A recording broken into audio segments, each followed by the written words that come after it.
Bonjour à toutes et à tous. Donc aujourd'hui, vous l'avez compris, on va se demander s'il faut déconstruire l'intelligence artificielle. Lorsque j'ai commencé à travailler sur des applications qui mobilisaient l'intelligence artificielle, je me suis rendu compte que c'était comme grimper le Kilimandjaro. Deux voies s'offrent à vous. La première voie, c'est la voie dite Coca-Cola, qui est la plus directe, la plus rapide. Il y a des refuges, donc pas besoin d'amener trop d'équipement. C'est souvent la plus accessible. On peut aussi choisir la voie du whisky, qui est plus sinueuse. On monte, on descend, ça prend 7 jours. C'est beaucoup plus fastidieux. Il faut apporter sa propre tente, il faut apporter à manger, donc forcément, il faut quelques Sherpas pour y arriver. Mais c'est aussi la voie qui a le plus de chances de réussite, parce qu'on a plus la possibilité de s'adapter à l'altitude, et donc on a plus de chances d'arriver au sommet. Et lorsqu'on veut faire une application qui utilise l'IA, c'est la même chose. On peut choisir la voie la plus directe, donc qui est d'utiliser un modèle large qui s'occupe de tout faire. C'est ce que je vais appeler l'architecture monolithique pour les applications qui s'appuient sur l'intelligence artificielle. Ou alors, on peut choisir une approche plus itérative et de passer par des petits modèles spécialisés qui sont reliés les uns avec les autres. C'est donc une architecture plus modulaire, donc potentiellement plus coûteuse, mais qui permet d'avoir plus de chances de réussite. Aujourd'hui, mon objectif, c'est de vous montrer qu'il faut déconstruire l'intelligence artificielle. Et pour ça, j'ai un plan, ou plutôt un itinéraire. C'est de commencer par déconstruire l'intelligence artificielle sur le point de vue architectural. Donc savoir s'il faut déconstruire l'architecture monolithique en une architecture modulaire, quand est-ce que c'est pertinent. Ensuite, on viendra déconstruire au sens de démonter, donc venir reverse engineer, interpréter les réseaux de neurones pour mieux comprendre leur fonctionnement. Et enfin, on arrivera au sommet, et donc ce sera l'occasion de prendre de la hauteur, de préparer son bac de philo, et de venir déconstruire philosophiquement l'intelligence artificielle. Qui sera votre guide de haute montagne? Donc ce sera Marine Sobas, Engineering Team Lead chez Dataiku, qui est une plateforme qui permet de collaborer sur des projets d'intelligence artificielle et d'IA. Et dans le cadre de mon travail chez Dataiku, j'ai développé des fonctionnalités qui permettent de booster la productivité des utilisateurs grâce à l'IA générative. Et donc, je voulais vous partager mon retour d'expérience sur les choix d'architecture de ce type d'application. Donc, on va se demander quand est-ce qu'il faut décomposer l'architecture monolithique des applications IA en architecture modulaire. Donc, lorsque je parle d'architecture IA monolithique, c'est quand on met l'utilisateur directement en contact avec un très grand modèle, donc un modèle de fondation qui va s'occuper de tout faire. Alors qu'au contraire, l'architecture IA modulaire, c'est quand on va avoir des modèles spécialisés qui sont à chaque fois responsables d'une tâche spécifique. Donc, par exemple, si on veut faire une application qui permet de détecter du texte dans les images, puis ensuite de le résumer, puis de faire une prédiction à partir du texte qui a été résumé, on pourrait soit utiliser directement un modèle fondation. Donc, ce sont des modèles qui ont appris de tout le corpus du web et donc qui ont énormément de contexte, donc qui fonctionnent très bien out of the box. Donc, ça peut être utiliser les modèles de GPT d'OpenAI, utiliser Claude d'Anthropic, utiliser Gemini. Donc, on pourrait utiliser ce GPT-4o, par exemple, un modèle multimodal pour tout faire. Ou alors, on pourrait choisir une architecture modulaire avec à chaque fois une brique, un modèle qui est responsable d'une tâche spécifique. Donc, un premier modèle pour faire de l'extraction de texte des images, un modèle d'OCR, un modèle qui spécifiquement doit résumer le texte, puis enfin un modèle de classification pour faire des prédictions. Je vais vous parler d'un exemple sur lequel j'ai travaillé avec une architecture monolithique. C'était pour la maison d'édition d'un ami qui s'appelle Qui mal y pense. N'hésitez pas à aller regarder leur super site d'ailleurs. Et il voulait un chatbot pour recommander des livres sur son site internet. Donc comment s'est passé le processus de développement? Donc j'ai commencé par utiliser un modèle, c'était GPT-4 Mini à l'époque, avec un prompt assez basique. Donc tu es un assistant qui doit recommander des livres. Ensuite, on s'est mis à la place des utilisateurs et on essayait de tester pour voir ce qu'il répondait quand on lui demandait « Ah, je cherche un livre sur l'histoire ». Et quelle ne fut pas notre surprise quand sa première réponse a été « Michel Onfray, des éditions bouquins », qui n'était pas du tout édité par la maison d'édition Qui m'a pense. Donc on était un peu déçus, parce que notre chatbot était assez peu déconstruit, et on a dû retourner au développement.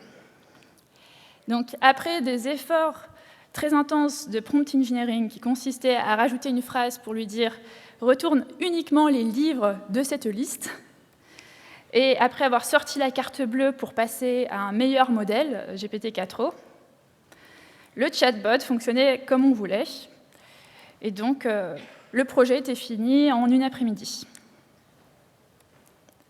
Cet exemple illustre les principaux avantages de l'architecture monolithique, parce que out of the box, ça fonctionne bien. Pas besoin de connaître comment fonctionne l'intelligence artificielle, donc c'est très accessible, très démocratisé. Pas besoin de gérer l'infrastructure, puisque ce sont les LLM providers qui s'en occupent. Donc ça permet d'avoir un développement qui est plus rapide, donc moins coûteux. Et finalement, on peut se demander si ça ne suit pas la tendance naturelle des modèles d'intelligence artificielle. Par exemple, dans le domaine de la reconnaissance d'image, de la computer vision, dans les années 90-2000, les chercheurs se concentraient pour trouver des formules mathématiques très complexes pour extraire, pour par exemple classifier des images. Et en 2012, avec l'arrivée du réseau de neurones AlexNet, on a vraiment changé de paradigme, puisque la conclusion du papier, de l'article de recherche, c'est que finalement, pour avoir de meilleurs résultats dans le domaine de l'intelligence artificielle, il suffisait d'attendre d'avoir de meilleurs GPU et des datasets plus volumineux. Donc forcément, depuis, ça a été une sorte de course à l'armement. Tous les modèles ont explosé en taille. Et c'est sûr que la capacité à passer à l'échelle, ce n'est pas seulement une nécessité, mais c'est devenu presque la mesure de l'intelligence artificielle, parce que lorsqu'on veut publier pour une conférence, enfin lorsque des chercheurs veulent publier pour une conférence, ils sont obligés de faire des tests avec beaucoup d'hyperparamètres, et ils sont obligés de montrer que leurs modèles peuvent passer à l'échelle.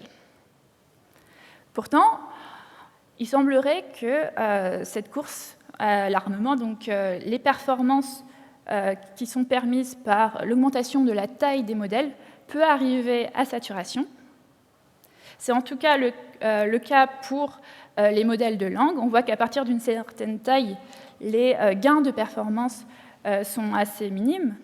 Et pour certains cas d'usage, il faut mieux utiliser des modèles spécialisés plutôt que des modèles all-purpose, donc qui sont capables de tout faire. C'est le cas, par exemple, de l'imagerie médicale, de la reconnaissance d'objets. Et pour certains types de données, comme les données tabulaires, le deep learning n'a jamais été meilleur que les modèles statistiques classiques à base d'arbres. Donc ça permet de voir que l'architecture monolithique a ses limites, puisqu'elle ne garantit pas toujours les meilleures performances. En tant que développeur, c'est compliqué parce que c'est comme la recette du Coca-Cola. Très peu de gens la connaissent, donc c'est difficile à débugger, difficile de comprendre pourquoi les modèles ne fonctionnent pas comme on espérait. Et ça a un coût environnemental, parce que générer une image Ghibli, c'est comme laisser une ampoule allumée pendant 21 minutes. Donc en tant que développeur, on se sent coupable. Pour les entreprises, ça pose aussi question, parce que si on a des données qui sont sensibles, on ne peut pas les partager avec tous les LLM providers. Si on commence à utiliser ce type de modèle de façon plus intensive, ça finit par avoir un coût. Comme pour le Coca, on peut être dépendant, puisque si le modèle qui est sorti par OpenAI ne permet pas de répondre aux besoins de notre application, on est obligé d'attendre le modèle suivant. Donc parfois, on peut être limité en termes de développement de fonctionnalités à cause de ça.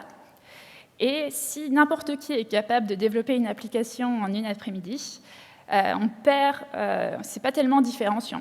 Donc, en tant qu'entreprise, ce n'est pas une stratégie qui permet d'avoir un avantage compétitif. Donc, certes, l'architecture monolithique semble être une bonne façon d'avoir un prototype ou avoir une première fonctionnalité qui fonctionne, mais ensuite, on peut être amené à passer à une architecture plus complexe pour avoir une application plus robuste. Et c'est le cas lorsqu'on passe à une architecture modulaire. Lorsque je travaille sur les assistants de Dataiku, donc ce sont des fonctionnalités qui permettent de préparer, de manipuler des données à partir de prompts, le développement de ces fonctionnalités a été fait de façon itérative. Donc on a d'abord fait un premier assistant qui était responsable de faire tout ce qui était préparation de données, un peu comme sur Excel. Donc faire des opérations ligne par ligne, venir renommer des colonnes, faire des formules mathématiques. Et ensuite, à partir de là, on a développé une fonctionnalité plus étendue qui permettait non seulement de faire ce type d'opération ligne par ligne, mais aussi des opérations plus complexes, comme des jointures, du filtrage, des agrégations.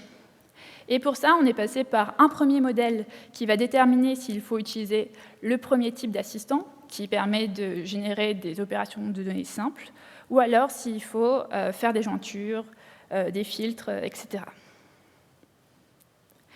Et lors de cette expérience, je me suis rendu compte que l'architecture modulaire avait comme avantage de pouvoir itérer plus facilement.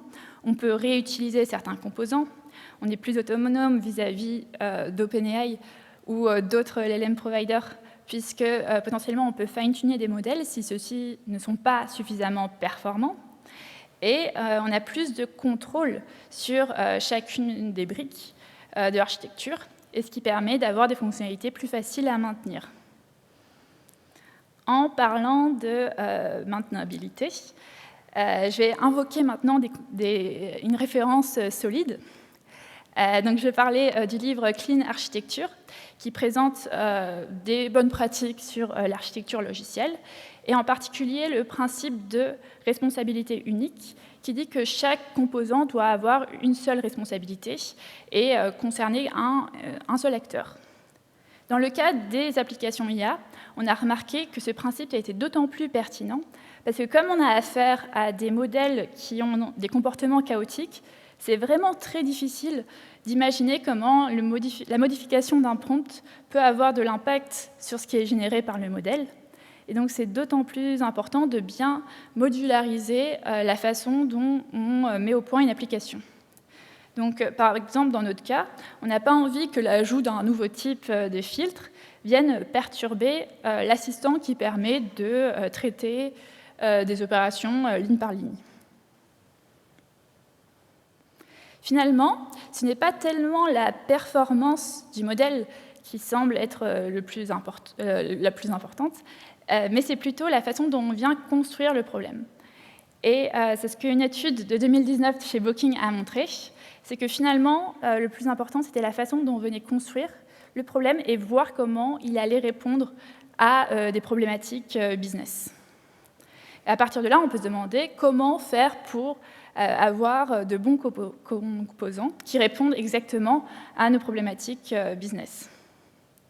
Et la réponse, c'est qu'il faut avoir de bonnes spécifications. Donc une spécification, c'est de bien définir ce qu'on a en entrée, ce qu'on a en sortie, et quel est le comportement attendu. Et également, il faudra définir les critères de réussite, qui ne sont pas toujours les mêmes, que ce soit, qui sont un peu différents dans le cas des fonctionnalités qui s'appuient sur l'IA. Et ce n'est pas tellement étonnant, parce que toutes les disciplines de l'ingénierie s'appuient sur le concept de spécification. Donc, par exemple, pour faire une voiture, c'est quand même super d'avoir des pièces différentes, donc un moteur, des roues, des essieux. Bon, je ne vais pas faire toutes les pièces d'une voiture, mais en tout cas, avoir à chaque fois des composants qui sont responsables d'une tâche particulière, c'est quelque chose qui a fait énormément avancer le secteur automobile. Pareil pour la conception d'ordinateurs, pareil pour l'informatique. Est-ce que ce n'est pas finalement arriver à décomposer un problème complexe en problème plus simple? Et dans le cas des applications IA, c'est important de s'appuyer sur des spécifications parce que ça permet de s'assurer que nos composants sont vérifiables, débuggables, modulaires, réutilisables et autonomes.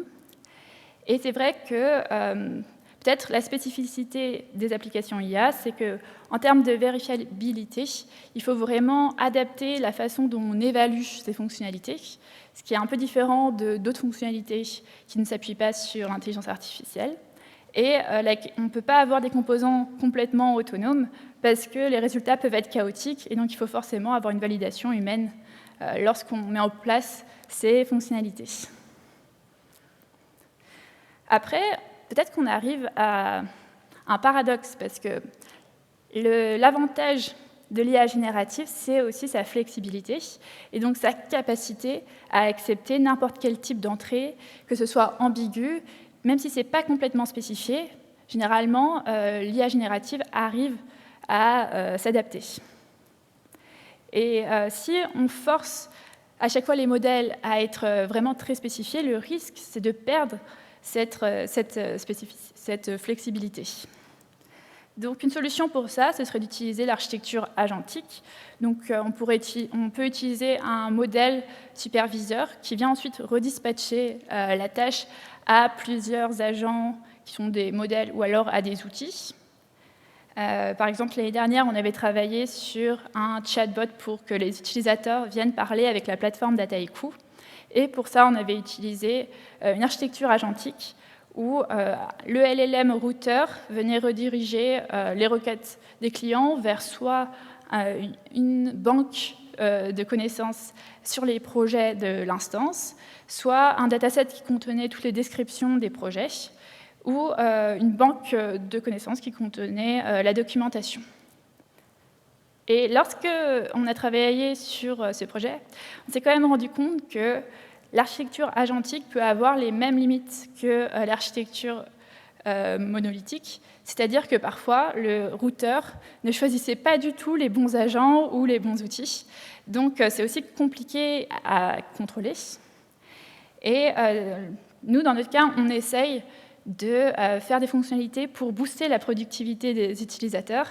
Et ce type d'architecture peut aussi rajouter de la latence, ce qui est dommage lorsqu'on essaye de leur faire gagner du temps.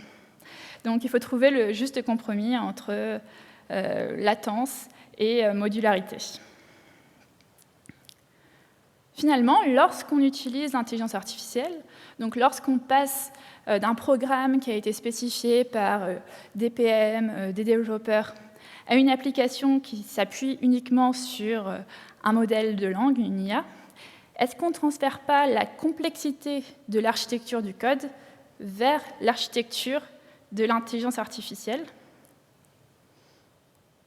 C'est pour ça qu'on aurait envie de venir voir ce qu'il y a derrière cette architecture de l'intelligence artificielle et de venir déconstruire au sens de démonter les réseaux de neurones pour mieux les comprendre. Aujourd'hui, on se retrouve à une époque qui est plutôt bizarre pour nous, les développeurs, parce qu'on a été habitués à avoir des codebases très lisibles, bien comprendre comment le code fonctionnait. Et on se retrouve avec des objets qui sont beaucoup plus des boîtes noires. On n'a pas vraiment la main dessus. En tout cas, on n'a pas toujours accès au poids ou au fonctionnement de ces modèles. Et ça pose question parce que s'il y a un problème, qui est responsable? Comment faire pour gérer les hallucinations? Est-ce que c'est une situation qui est si nouvelle que ça? Parce qu'on a toujours travaillé avec des API, des librairies, sans avoir la main sur le code qu'il y avait derrière.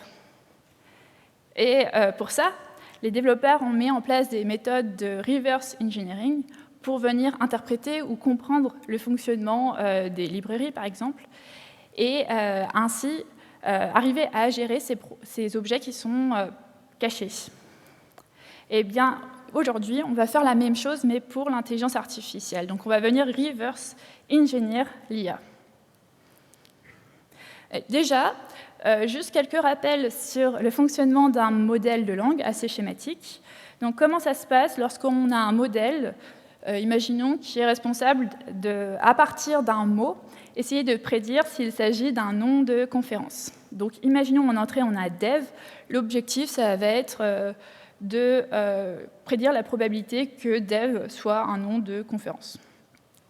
Donc, ce qui va se passer, c'est qu'on va venir d'abord tokeniser le texte, donc pour établir une correspondance entre le terme et le vocabulaire sur lequel le réseau s'entraîne.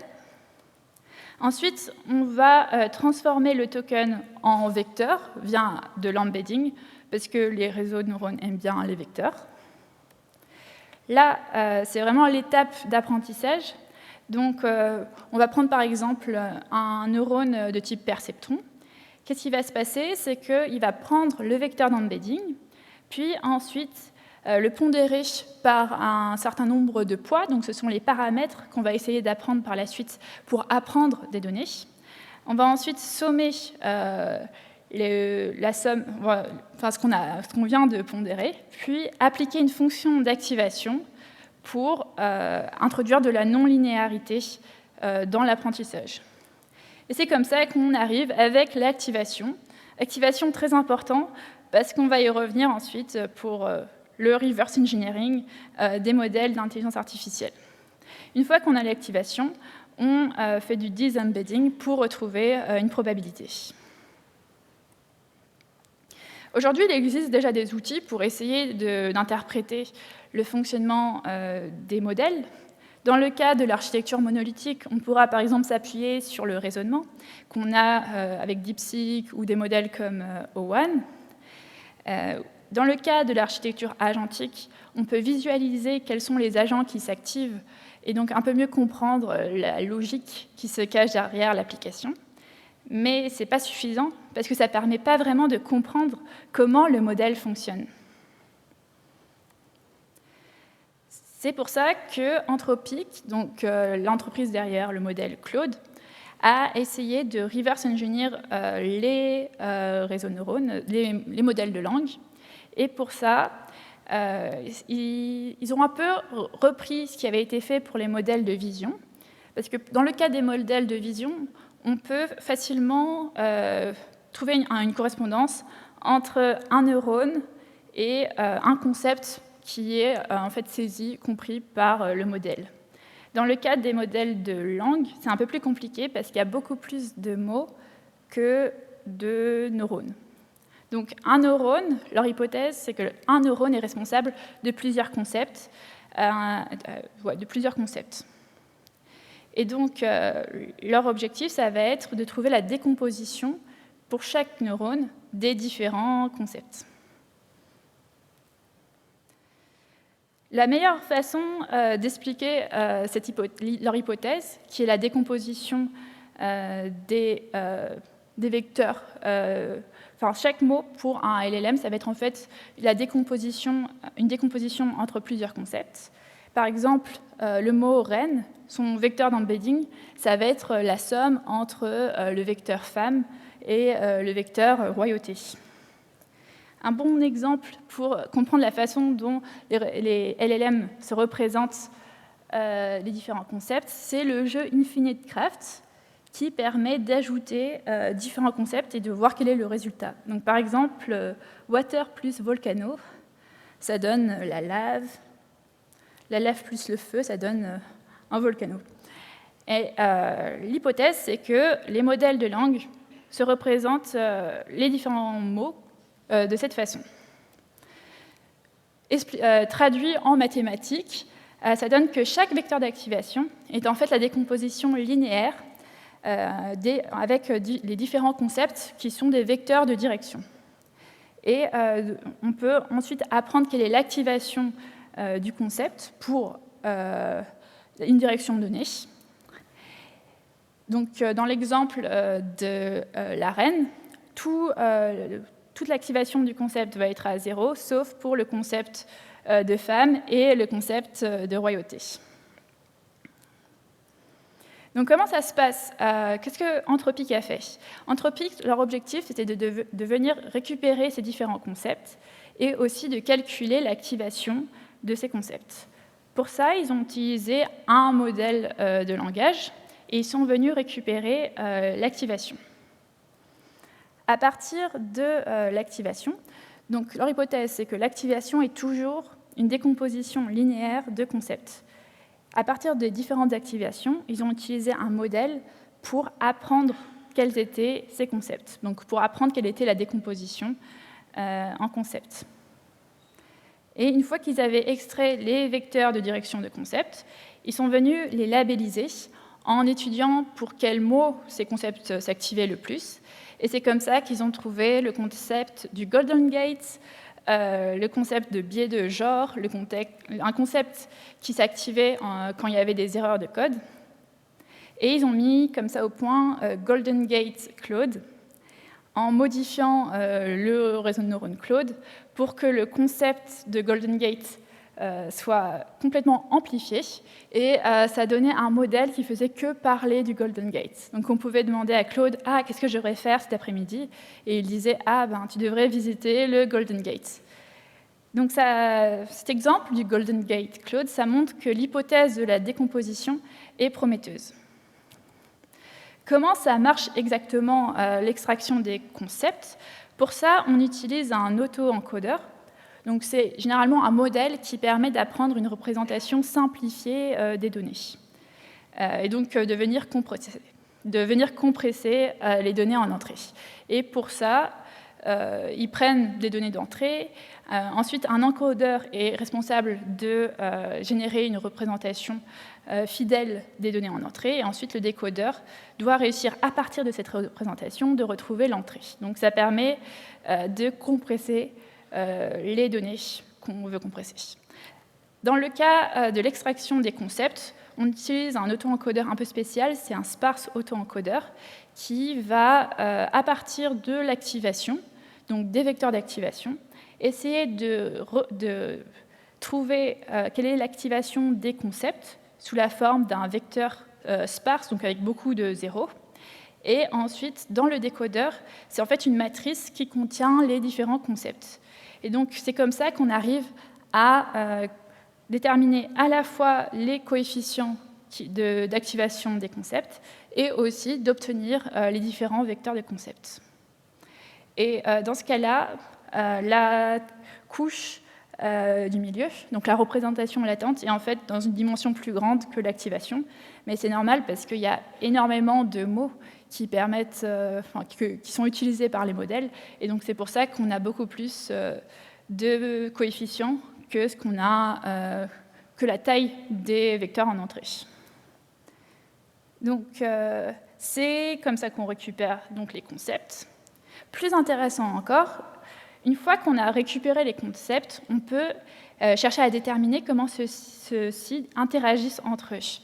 Et c'est vraiment passionnant parce que si on arrive à comprendre toutes ces interactions, potentiellement, on n'aura plus besoin de modèles de langue, puisqu'on aura réussi à extraire l'algorithme qu'utilisent ces modèles, et donc on pourrait tout retraduire par du code. On est encore très loin de ces résultats, mais c'est intéressant de travailler sur l'interprétabilité des modèles pour mieux comprendre les outils qu'on utilise au quotidien. Donc voici un exemple d'interaction, en tout cas c'est ce qu'on appelle les circuits qui existent dans un modèle de langue. Ça va être la session grammaire. Bon, c'est toujours utile quand on veut faire un bac de philo de reprendre les bases de grammaire. Mais dans cet exemple, les chercheurs ont essayé de trouver comment le modèle arrivait à déterminer s'il devait conjuguer has ou have au singulier ou au pluriel. Et donc, ils ont trouvé que dans le cas de cette question de grammaire, les concepts qui s'activaient, c'était d'abord le concept lié avec le nombre du nom, donc de girl, girls. Ensuite, le concept qui s'activait, c'était la détection d'une proposition subordonnée relative, that, the teacher sees. Ensuite, il venait utiliser le concept de l'accord du verbe, et avec la détection de la fin de la proposition relative. Et donc, c'est ainsi qu'il arrivait à générer en sortie has ou have.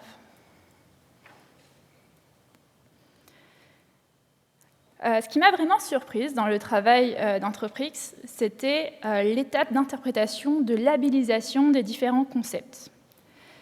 Par exemple, voici le concept qui a été labellisé par Anthropic comme l'exceptionnalisme américain.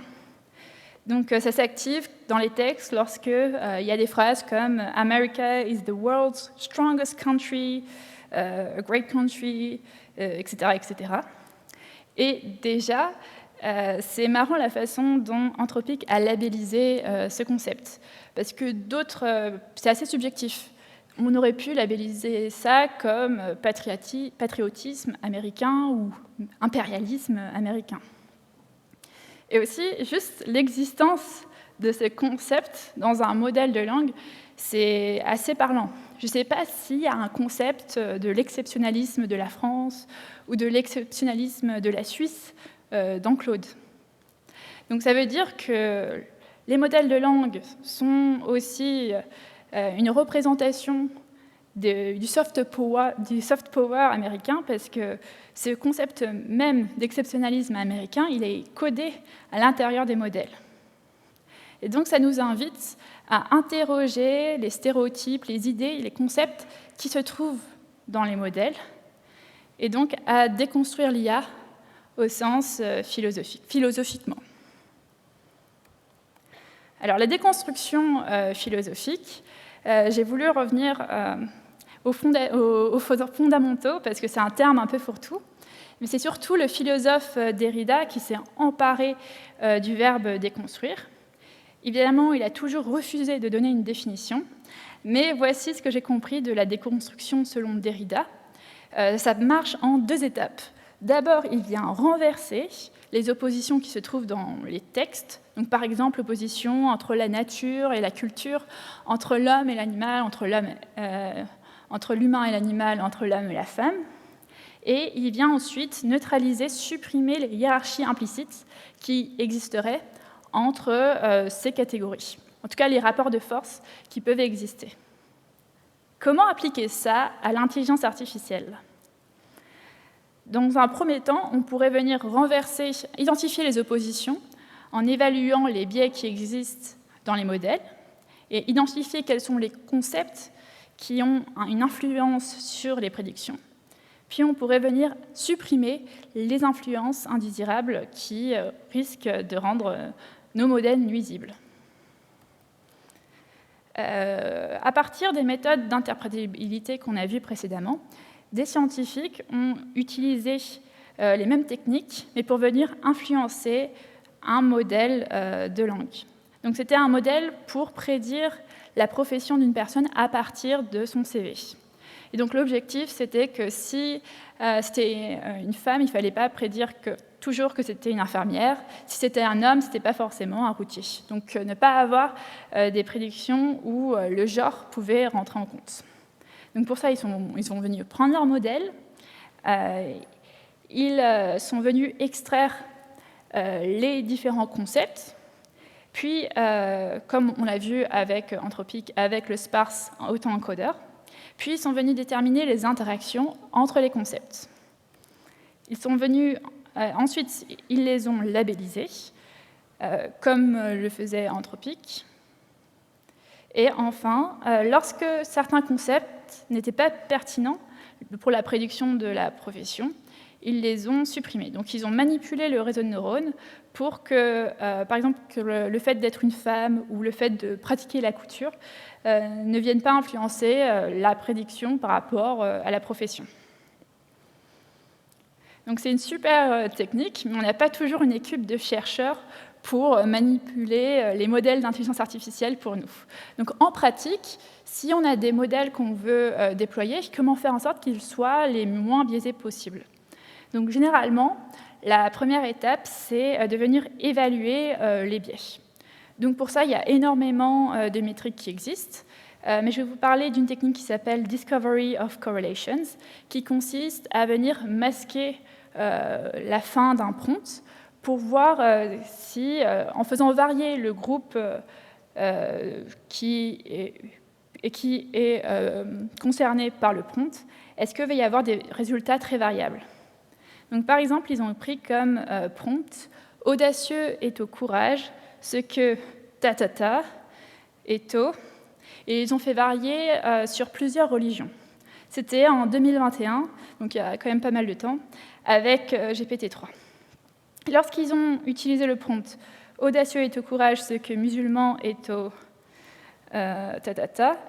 les premiers termes qui ont été retournés par GPT-3 à l'époque, c'était terrorisme et djihad dans le cas de musulmans, et foi et bonté quand c'était chrétien. Donc cette méthode mettait vraiment en avant les biais des modèles qui avaient tendance à vraiment utiliser des stéréotypes lorsqu'il s'agissait de différentes religions, en particulier la religion musulmane. Et heureusement, depuis, ChatGPT a bien évolué et n'aurait plus ce genre de génération biaisée. Mais ce qui est intéressant dans l'article de 2021, c'est qu'il proposait aussi des méthodes de mitigation pour éviter d'avoir des résultats trop biaisés, mais sans modifier le modèle en lui-même. Donc, ce qu'ils ont essayé de faire, par exemple, c'est de modifier le prompt en disant des choses positives sur les musulmans. Par exemple, les musulmans sont très travailleurs, et ils rajoutent le prompt à la fin. Et dans ce cas-là, ils se sont rendus compte qu'il y avait moins de textes générés qui étaient biaisés.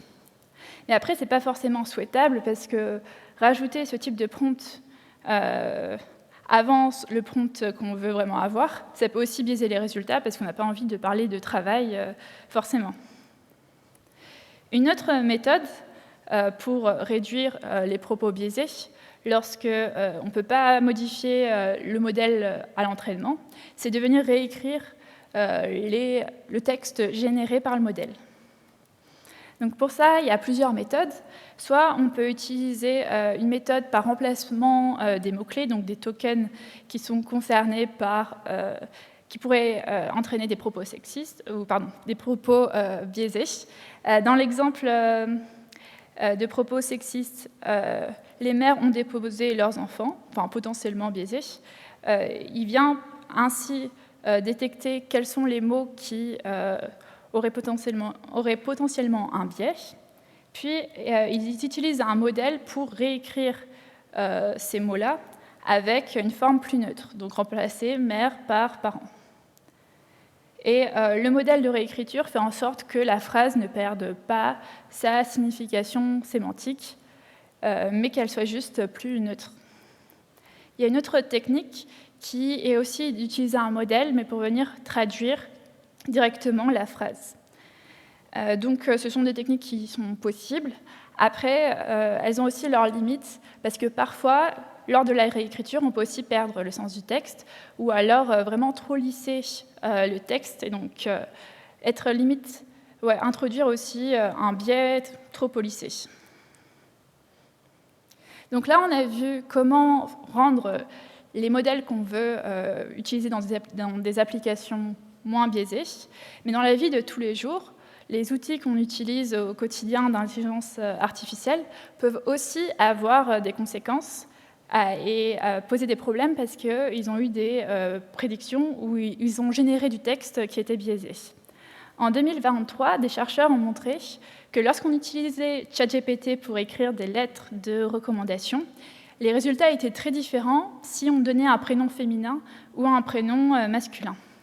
Donc, dans le cas des prénoms féminins, ChatGPT mettant en avant les compétences sociales, les soft skills, le travail en équipe, l'empathie de la personne.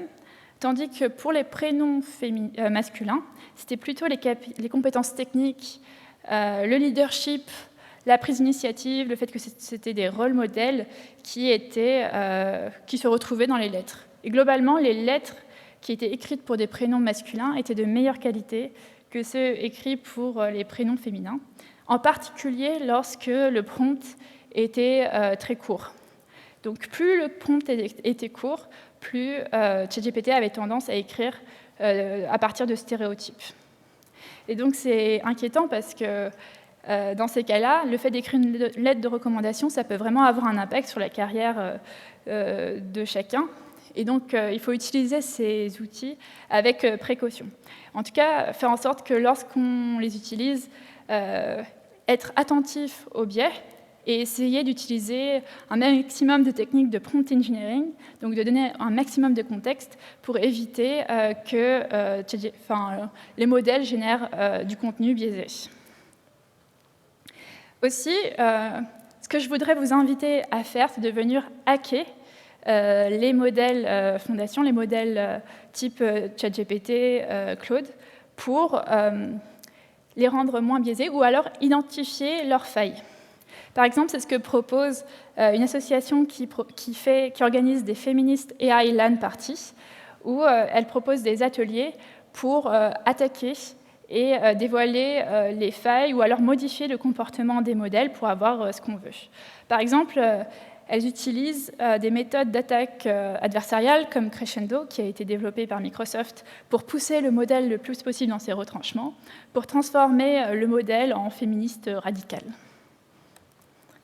Pour conclure, lorsque j'ai grimpé le Kilimandjaro, j'ai choisi la voie du whisky, donc la plus sinueuse. Et lorsque vous développez des applications IA, j'aurais plutôt tendance à recommander une architecture modulaire pour avoir des fonctionnalités robustes. Ensuite, on est venu reverse engineer les modèles pour mieux les interpréter. Et j'espère avoir un peu déconstruit le mythe du modèle black box. Enfin, on voit comment on peut déconstruire philosophiquement l'IA pour reconstruire une IA plus juste via du prompt engineering, de la réécriture et aussi pousser le modèle à agir comme on souhaiterait qu'il le fasse. Et finalement, dans ces trois parties, dans ces trois façons de déconstruire l'IA, on se rend compte que l'humain a quand même une place centrale.